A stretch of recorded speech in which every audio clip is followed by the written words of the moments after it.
కుటుంబ బాధ్యతలు, భార్యాభర్తల సంబంధాలపై దేశ సర్వోన్నత న్యాయస్థానం సుప్రీంకోర్టు ఆసక్తికర వ్యాఖ్యలు చేసింది. ఇంటి పనుల్లో భర్తకు కూడా సమాన భాగస్వామ్యం ఉంటుందని తెలిపింది. పెళ్లి చేసుకున్నది పని మనిషిని కాదని, జీవిత భాగస్వామిని అని సుప్రీం ధర్మాసనం వ్యాఖ్యానించింది. విడాకుల కోసం కర్ణాటకకు చెందిన ఓ వ్యక్తి దాఖలు చేసిన పిటిషన్పై జస్టిస్ విక్రమ్నాథ్, జస్టిస్ సందీప్ మెహతాల ధర్మాసనం విచారణ చేపట్టింది. అయితే భార్య క్రూరత్వానికి పాల్పడుతుండటంతో విడాకులు మంజూరు చేస్తున్నట్టు తొలుత ట్రయల్ కోర్టు ప్రకటించింది. ట్రయల్ కోర్టు తీర్పును సవాల్ చేస్తూ ఆయన భార్య కర్ణాటక హైకోర్టును ఆశ్రయించింది. దీంతో విడాకులు మంజూరు చేస్తూ ట్రయల్ కోర్టు ఇచ్చిన తీర్పును కర్ణాటక హైకోర్టు పక్కన పెట్టింది. ఈ క్రమంలోనే ఆయన సుప్రీంకోర్టులో అప్పీల్ చేశాడు.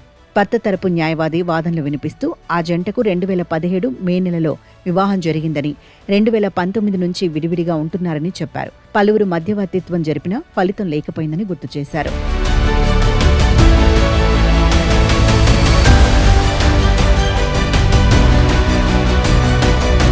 క్రూరత్వం అన్న కారణం కింద ట్రయల్ కోర్టు విడాకులు మంజూరు చేసిందని తెలిపారు. ఈ క్రమంలోనే స్పందించిన ధర్మాసనం క్రూరత్వం అంటే ఏమిటో చెప్పాలని ప్రశ్నించగా, భార్య ప్రవర్తన సరిగ్గా లేదని, వంట చేయటం లేదని తెలిపారు. భర్త వాదనలను విన్న సుప్రీంకోర్టు ధర్మాసనం కీలక వ్యాఖ్యలు చేసింది. కుటుంబ పనులను భర్త పంచుకోవాలని స్పష్టం చేసింది. వంట, అంట్లు తోమడం, బట్టలు ఉతకడం అన్ని పనులు చేయాలని తెలిపింది.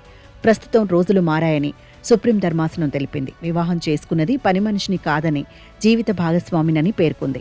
వంట చేయకపోవడం క్రూరత్వం కిందకు రాదని భావించే హైకోర్టు సరైన నిర్ణయం తీసుకుందని, విడాకులు మంజూరు చేస్తూ కింది కోర్టు ఇచ్చిన తీర్పును పక్కన పెట్టిందని ధర్మాసనం అభిప్రాయపడింది.